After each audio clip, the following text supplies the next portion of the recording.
백악관이 한국을 비롯한 40여 개국이 중국산 제품의 관세 회피 통로로 이용되고 있다는 보고서를 내고 인공지능을 활용해 이를 적발하겠다고 밝혔습니다.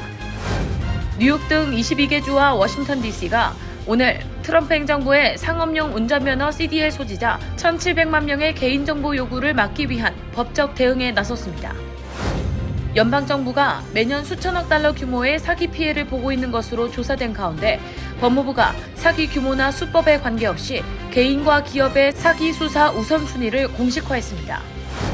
부모나 보호자 없이 미국에 온 이민 아동들을 위해 뉴욕주가 변호사 비용 725만 달러를 긴급 투입합니다. 미 주요 항공사들이 승객의 개인정보와 온라인 활동 데이터를 활용해 고객에 따라 항공권 가격을 차별했는지를 놓고 의회 조사가 확대되고 있습니다. 미 재무부가 기업의 실제 소유자를 정부에 신고하도록 했던 실소유자 정보보고 의무를 공식 폐지했습니다. 미국의 65세 이상 인구 5명 중 1명이 은퇴 연령을 넘기고도 생활비 부담과 부족한 노후 자금으로 인해 은퇴를 미루고 있는 것으로 나타났습니다. 뉴저지 연방교도소의 여성 교도관이 복역 중인 수감자와 장기간 불법 거래를 맺고 교도소 내 사무실에서 수차례 성관계까지 했다는 혐의로 지난달 기소됐습니다.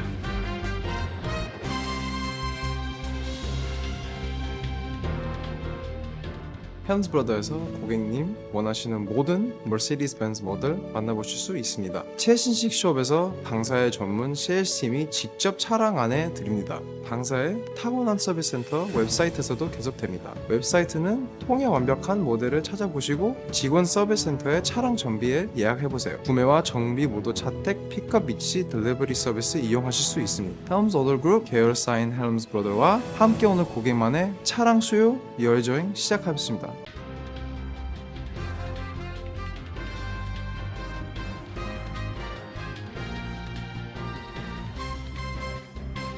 안녕하십니까. KBTV 뉴스9 신영주입니다. 백악관이 한국을 비롯한 40여 개국이 중국산 제품의 관세 회피 통로로 이용되고 있다는 보고서를 냈습니다.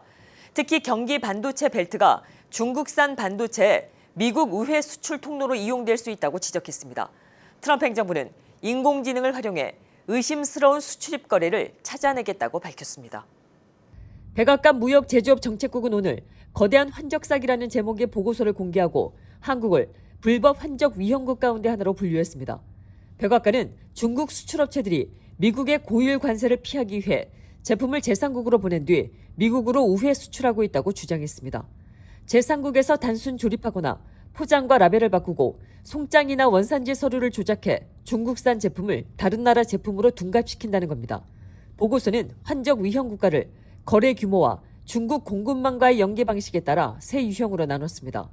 한국은 캐나다와 유럽연합, 인도, 이스라엘, 일본, 멕시코, 대만과 함께 티어1 다변화된 대량 거래국으로 분류됐습니다.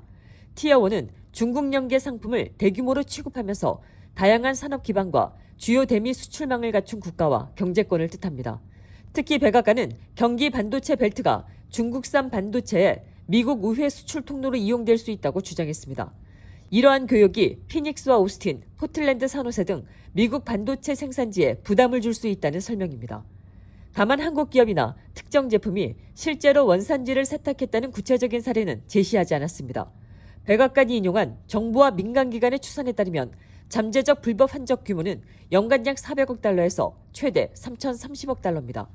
보고서는 중간 수준인 750억 달러를 기준으로 할 경우 미국 내 일자리 약 45만 개가 줄고 연방 세수도 연간 190억에서 260억 달러 감소할 수 있다고 추산했습니다. 트럼프 행정부는 대응책으로 인공지능을 활용한 디텍티브 보도 시스템을 개발하고 있습니다. 이 시스템은 신고된 원산지와 운송 경로, 제품 구성과 현지 생산 능력을 비교해 의심스러운 거래를 찾아내고 세관 단속 대상으로 분류합니다. 연방정부가 매년 수천억 달러 규모의 사기 피해를 보고 있는 것으로 조사된 가운데 법무부가 사기 범죄 단속과 기소를 강화하기 위해 집행 우선순위를 공식화했습니다. 콜린 맥도널드 법무부 국가사기 단속국 차관보는 사기 규모나 수법에 관계없이 개인과 기업의 사기 범죄를 적극적으로 수사해 기소할 방침이라고 밝혔습니다. 보도에 김은지 기자입니다. 연방정부를 상대로 한 사기 사건을 집중 단속해 납세자들의 혈세 낭비를 막기 위한 법무부 산하 국가사기단속국이 사기범죄 대응과 관련한 집행 우선순위를 발표했습니다.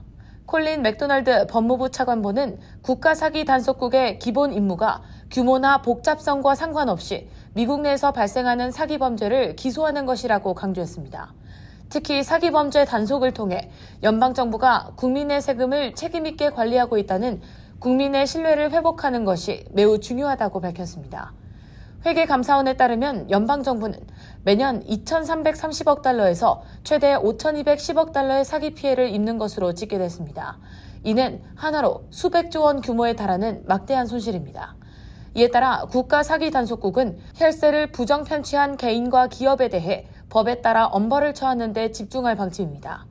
또 사기범죄가 미 국민의 건강과 안전, 국가안보와 경제적 번영을 위협할 수 있다고 보고 특히 어린이와 노인, 환자와 장애인 등 취약계층에 큰 피해를 주는 사기범죄를 집중 단속할 것이라고 밝혔습니다. 우선 단속 분야로는 공공신뢰와 정부재정 건전성을 훼손하는 사기, 의료사기, 세금 관련 사기, 국제무역거래 사기, 그리고 기업의 부정행위 등 5가지를 제시했습니다. 특히 입찰 담합과 뇌물, 허위 청구 등 계약 사기뿐 아니라 학자금 대출, 보육 지원, 재향군인 혜택, 재난구호, 중소기업 지원 등 각종 정부 지원금을 노린 사기 행위를 집중 단속할 계획입니다. 이와 함께 메디케어 메디케이드 사기, 원격 의료 사기, 처방약 관련 불법 유통, 재택 의료 및 호스피스 관련 사기, 허위 세금 신고 및 탈세, 관세 회피, 원산지 허위 표시, 강제노동 관련 무역 사기 등도 주요 수사 대상으로 제시했습니다. 법무부는 앞으로 데이터 분석과 금융추적 등 첨단 수사 기법을 활용하고 연방정부와 주 및 지방정부와의 공조를 강화할 방침입니다. 법무부는 사기 규모가 작거나 수법이 단순하다는 이유만으로 가볍게 대응하지 않고 엄벌할 것이며 개인과 기업을 가리지 않고 사기 행위에 대한 수사와 기소를 강력히 이어나갈 것이라고 강조했습니다. KBTV 뉴스 김은지입니다. 부모나 보호자 없이 미국에 온 이민 아동들을 위해 뉴욕주가 725만 달러를 긴급 투입합니다. 캐시 호컬 뉴욕 주지사는 어제 조란맘다니 뉴욕시장 레티샤 제임스 주 검찰총장과 함께 이 같은 법률 지원 계획을 발표했습니다. 캐시 호컬 뉴욕 주지사는 어제 조란맘다니 뉴욕시장 레티샤 제임스 주 검찰총장과 함께 보호자 미동반 이민 아동을 위한 법률 지원 계획을 발표했습니다. 지원 대상은 뉴욕주에서 추방 절차가 진행 중인 아동과 청소년 약 1,400명입니다. 이 가운데 250명 이상은 현재 구금되어 있습니다. 뉴욕주 신규 이민자 지원국은 히스패닉 연맹이 이끄는 법률 서비스 기관들과 모두 725만 달러 규모의 계약을 맺습니다. 해당 기관들은 아동들에게 변호사를 연결하고 추방 재판을 비롯한 이민 절차를 지원하게 됩니다. 호컬 주지사는 앞으로 보호자 미동반 이민 아동들도 필요한 법률 대리인을 갖게 될 것이라고 말했습니다. 제임스 주 검찰총장도 어떤 아동도 법정에 혼자 서게 해서는 안 된다고 강조했습니다. 이번 조치는 트럼프 행정부가 지난달 31일 기존 연방 법률 지원 계약을 갱신하지 않으면서 발생한 공백을 메우기 위한 것입니다. 기존 지원망은 어케이시아 사법센터가 전국 100곳에 가까운 법률기관과 함께 운영해왔습니다. 이민재판에서는 미성년자에게도 국선 변호인이 자동으로 배정되지 않습니다. 변호사가 없으면 아동이 복잡한 신청 절차와 재판 일정을 스스로 처리해야 합니다. 맘다니 시장은 계약 종료로 전국에서 보호자 미동반 이민 아동 2만 5천 명 이상이 갑자기 법률 대리인을 잃었다며 전문기관과 계약을 갱신하지 않는 것은 5살 배기 아이들에게 사실상 추방명령을 내린 것과 다름없다고 비판했습니다. 한편 공화당 소속 브루스 블레이크먼 뉴욕 주지사 후보는 이번 발표에 대한 입장으로 자신이 주지사가 되면 뉴욕 전역의 피난처 정책을 폐지하겠다고 밝혔습니다. 미국의 주요 항공사들이 승객의 개인정보와 온라인 활동 데이터를 활용해 고객에 따라 서로 다른 항공권 가격을 제시했는지를 놓고 의회 조사가 확대되고 있습니다. 연방 하원 의원은 아메리칸 에어라인, 델타, 유나이티드 항공사 등 주요 8개 항공사에 관련 자료 제출을 요구했습니다. 자세한 내용 김은지 기자가 전합니다. 미국 주요 항공사들이 소비자 개인정보를 활용해 승객마다 다른 항공권 가격을 제시했는지를 두고 의회 내 조사가 급물살을 타고 있습니다. 프랭크 펠런 연방하원의원은 알래스카, 델타, 프란티어, 하와이안, 제트블루, 사우스웨스트, 유나이티드, 아메리칸 등 8개 항공사의 소비자 데이터 수집 및 활용 방식과 AI 및 알고리즘을 이용한 가격 책정 여부에 대한 답변을 요구했습니다. 펠런 의원은 항공권 가격이 수요와 공급, 예약 시점, 좌석 잔여량 등에 따라 달라지는 것은 일반적인 동적 가격 책정이지만 같은 시간 같은 항공편을 검색하더라도 소비자의 개인정보에 따라 서로 다른 가격이 제시된다면 문제가 될 수 있다고 지적했습니다. 연방거래위원회 FTC도 기업들이 소비자의 위치, 웹사이트 검색 기록, 구매 이력, 쇼핑 습관 등 다양한 데이터를 수집해 소비자가 어느 정도까지 지불할 가능성이 있는지 분석하고 같은 상품이나 서비스에 서로 다른 가격을 제시할 수 있다고 분석한 바 있습니다.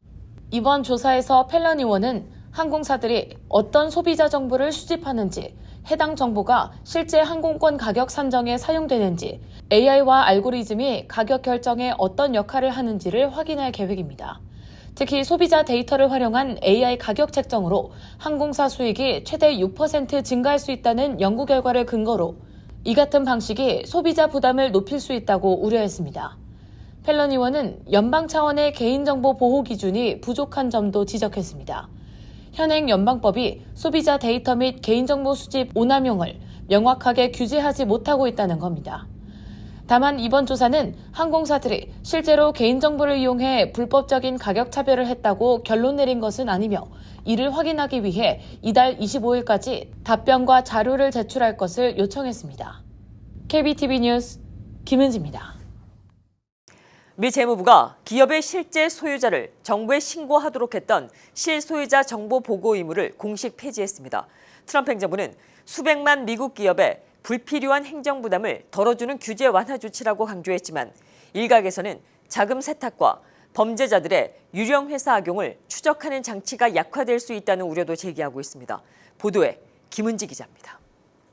미 재무부 산하 금융범죄 단속 네트워크가 미국 기업과 미국인에게 적용해온 기업 실소유자 정보 보고 의무를 공식 폐지했습니다. 불법 자금과 자금 세탁을 막기 위해 도입된 규제로 미국 내 수백만 기업의 신고 부담이 줄어들게 됐습니다. 이번 최종 규정에 따라 미국에서 설립된 기업과 미국인은 원칙적으로 금융범죄 단속 네트워크의 실소유자 정보를 보고하지 않아도 됩니다. 여기서 실소유자는 기업 지분을 직간접적으로 25% 이상 보유하거나 기업의 지배력을 행사하는 개인을 말합니다. 이 제도는 2021년 의회에서 통과돼 2024년부터 시행됐지만 트럼프 행정부는 기업과 개인에게 과도한 행정 부담을 준다며 폐지를 추진해왔습니다. 이번 조치로 앞으로 신고 의무가 사라지는 것은 물론 정부가 기존에 수집한 실소유자 정보도 데이터베이스에서 삭제될 예정입니다. 다만 외국 법률에 따라 설립된 뒤 미국에 등록한 기업 가운데 외국인이 실소유자인 경우에는 신고 의무가 유지됩니다. 재무부는 이를 통해 테러 자금 조달과 국제금융범죄 등 국가안보 위협에 대응하는 데 필요한 정보를 확보할 수 있다고 설명했습니다. 스콧 베센트 재무장관은 이번 결정을 상식의 승리이자 중소기업의 승리라고 평가하며 국가 안보를 훼손하지 않으면서 수백만 사업주의 부담스러운 신고 의무를 없앴다고 밝혔고 업계 역시 큰 환영의 뜻을 밝혔습니다. 반면 엘리자베스 워런 연방상원의원 등 민주당은 마약 카르텔과 범죄 조직, 미국의 적대국들이 익명 유령 회사를 이용해 자금을 숨기는 데 악용할 수 있다고 강하게 비판했습니다. 특히 이미 수집한 실소유자 정보까지 삭제하는 것은 법 집행기관의 자금 세탁 및 금융범죄 수사를 어렵게 만들 수 있다는 지적입니다. 결국 이번 조치는 기업 규제와 행정 부담을 줄이는 대신 유령 회사와 자금 세탁을 추적할 핵심 정보를 축소했다는 평가를 받고 있습니다. KBTV 뉴스 김은지입니다. 미국의 65세 이상 인구 5명 중 1명이 은퇴 연령을 넘기고도 일하고 있습니다. 생활비 부담과 부족한 노후 자금으로 은퇴를 미루거나 다시 일자리를 찾는 시니어도 적지 않은 것으로 나타났습니다. 연방노동통계국에 따르면 2024년 미국의 65세 이상 인구 약 5,974만 명 가운데 1,128만 명이 취업 상태였습니다. 해당 연령층의 18.9%로 5명 중 1명꼴입니다. 일을 계속하는 가장 큰 이유는 생활비였습니다. 미국 은퇴자협회가 50세 이상 성인 2,083명을 조사한 결과 현재 일하거나 구직 중인 응답자의 41%가 일상적인 지출을 감당하기 위해서라고 답했습니다. 일 자체가 좋아서라는 응답은 9%에 그쳤습니다. 은퇴했다, 다시 노동시장에 들어온 사람도 있습니다. 은퇴자의 7%가 최근 6개월 사이 다시 일하거나 구직에 나섰습니다. 이 가운데 48%는 돈이 필요하거나 경제 전망이 불안하기 때문이라고 답했고 무료함 때문이라는 응답은 15%였습니다. 노후에 대한 불안도 컸습니다. 별도의 미국 은퇴자협회 조사에서는 50세 이상 응답자의 69%가 물가가 소득보다 빠르게 오르고 있다고 답했습니다. 60%는 은퇴 자금이 평생 버티지 못할까 걱정했습니다. 올해 소셜시큐리티 연금은 2.8% 올랐지만 월 평균 인상액은 약 56달러에 그쳤습니다.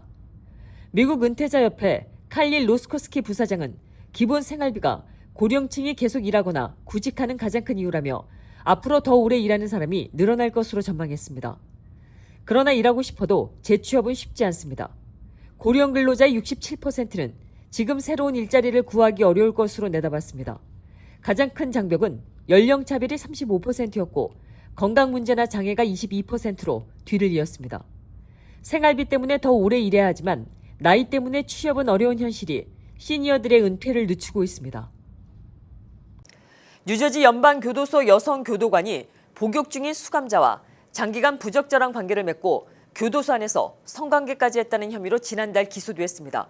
압수한 휴대전화에서는 100건이 넘는 노골적인 문자와 사진, 영상이 발견됐고 해당 교도관은 임신 가능성을 걱정하는 메시지에서 남편이 한인이라는 점까지 언급한 것으로 드러났습니다. 김은지 기자입니다. 뉴저지 벌링턴 카운티의 연방교도소인 포트 딕스 연방교정시설에서 근무하던 27세 여성교도관 조던 펜색이 수감자와 수차례 성관계를 맺은 혐의로 연방당국에 기소됐습니다. 검찰에 따르면 펜색은 지난 2024년부터 해당 수감자와 관계를 이어왔습니다. 이 둘은 교도소 내 금지 물품들을 거래해왔고 교도소 내부 사무실 등에서 여러 차례 성적 접촉을 하며 다른 재소자들에게 돈을 주고 망보기 역할을 시킨 혐의를 받고 있습니다. 수사당국은 수감자가 사용하던 불법 반입 휴대전화 2대와 펜색의 개인 휴대전화를 확보했고 두 사람 사이에 주고받은 100건 이상의 성적인 메시지와 사진, 영상 등을 발견했습니다. 법원 서류에 따르면 펜색은 주변 사람들에게 자신이 수감자와 관계를 맺고 있다는 사실을 인정하는 듯한 메시지를 보냈고 자신이 범죄가 될 수 있다는 점도 알고 있었다고 진술한 것으로 나타났습니다. 또 다른 메시지에는 근무 중 수감자와 함께 취할 정도로 약물을 사용했다는 취지의 내용도 포함됐습니다. 특히 조사 과정에서 드러난 문자에는 임신 가능성을 걱정하는 내용도 담겼습니다. 펜색은 지난 1월 이전 수감자에게 생리가 3일 늦어졌다며 삼촌이 될 준비가 됐느냐는 취지의 메시지를 보낸 것으로 알려졌습니다. 이어 그는 아기가 흑인이고 내 남편은 하얗고 한인인데 어떡하냐는 내용을 언급한 것으로 법원 문서에 기록됐습니다. 연방검찰은 연방교도소 직원이 수감자와 성적인 행위를 하는 것은 당사자 간 합의 여부와 관계없이 연방법상 금지된다고 강조했습니다. 교정국은 펜색이 현재 행정휴직 상태라고 밝혔으며 혐의가 유죄로 확정될 경우 최대 15년의 징역형을 받을 수 있습니다. 펜색은 법원 출석 후 보석으로 풀려난 상태며 사건은 연방법원에서 계속 진행 중입니다. KBTV 뉴스 김은지입니다. 뉴욕주를 포함한 22개 주와 워싱턴 DC가 오늘 트럼프 행정부의 상업용 운전면허 CDL 정보 요구를 막기 위한 법적 대응에 나섰습니다. 연방정부가 전국 면허 소지자 1,700만 명의 이름과 생년월일, 사회보장번호 등을 넘기라고 요구한 것으로 이 가운데 뉴욕주 면허 소지자는 약 50만 명입니다. 관련 내용 김은지 기자가 보도합니다. CDL은 대형 트럭과 버스 등을 운전할 때 필요한 상업용 운전면허입니다. 연방교통부 산하 자동차 운송안전청은 지난 6월 전국 상업용 운전면허 정보 시스템 운영기관에 최근 5년치 자료 전체를 요구했습니다.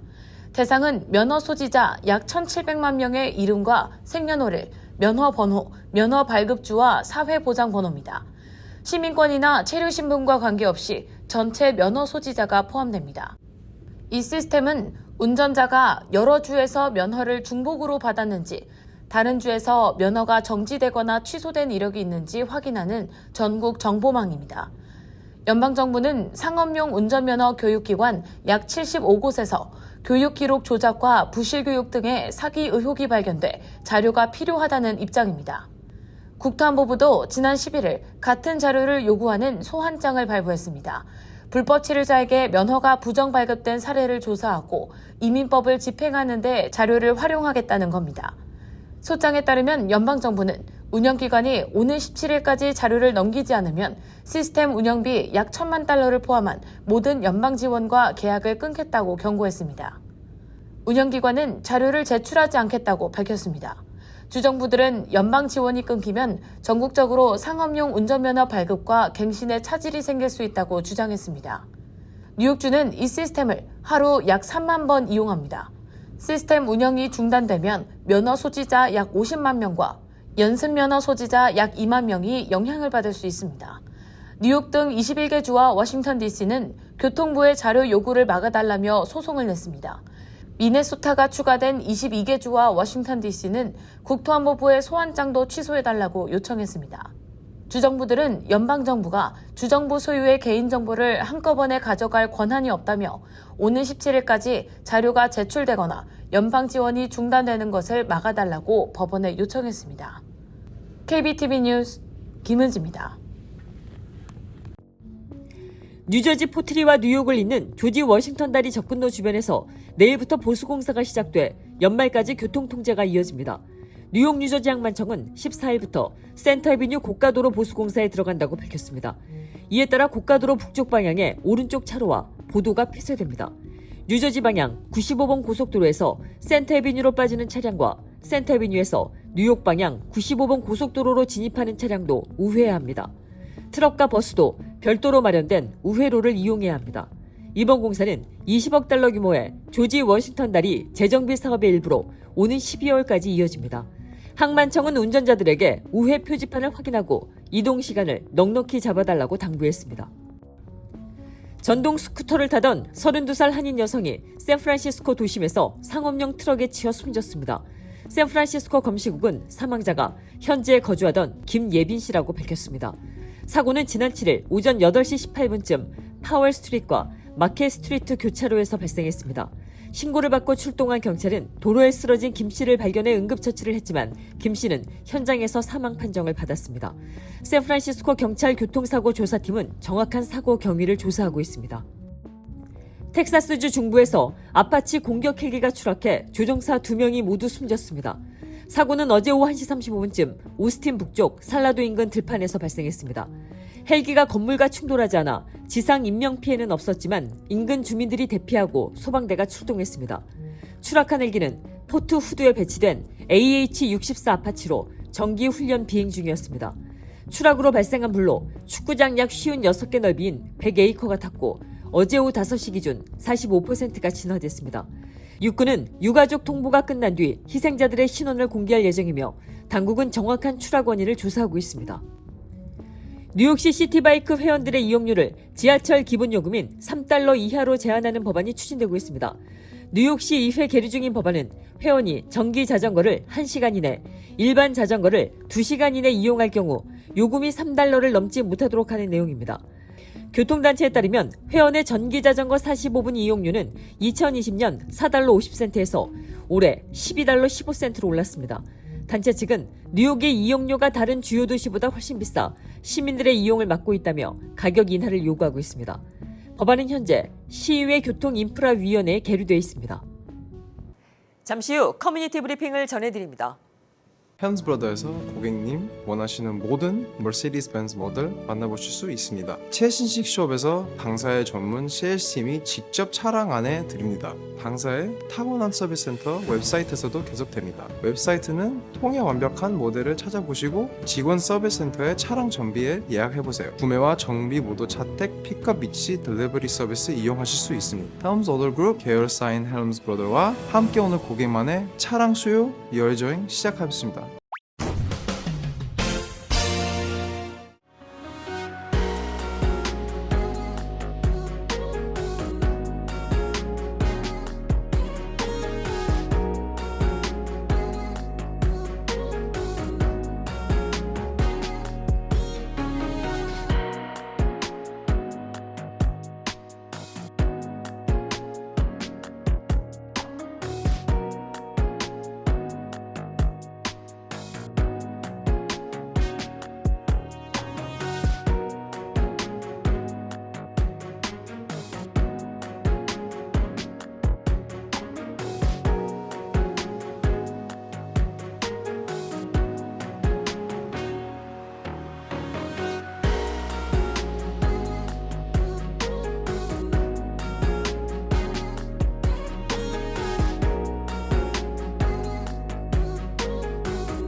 계속해서 환율과 증시 이어집니다.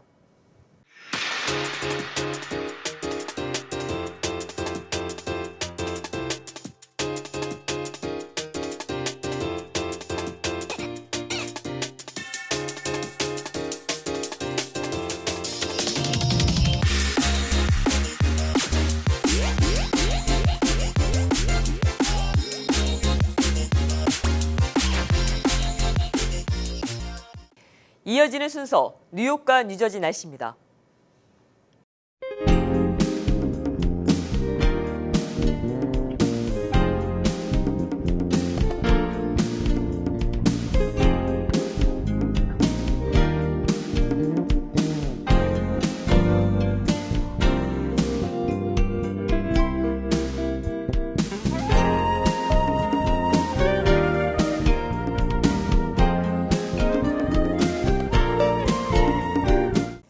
(8월 13일) 목요일에 함께한 KBTV 뉴스9을 모두 마칩니다.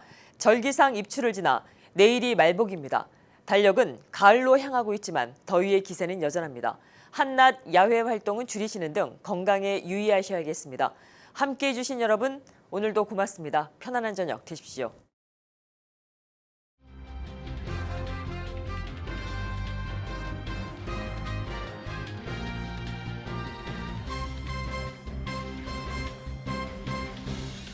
헬름스 브라더에서 고객님 원하시는 모든 머시디스 벤츠 모델 만나보실 수 있습니다. 최신식 숍에서 당사의 전문 세일스팀이 직접 차량 안에 드립니다. 당사의 타고난 서비스 센터 웹사이트에서도 계속됩니다. 웹사이트는 통해 완벽한 모델을 찾아보시고 직원 서비스 센터의 차량 정비에 예약해보세요. 구매와 정비 모두 자택 픽업 위치 딜리버리 서비스 이용하실 수 있습니다. 헬름스 오더 그룹 계열사인 헬름스 브라더와 함께 오는 고객만의 차량 수요 여행 시작하겠습니다.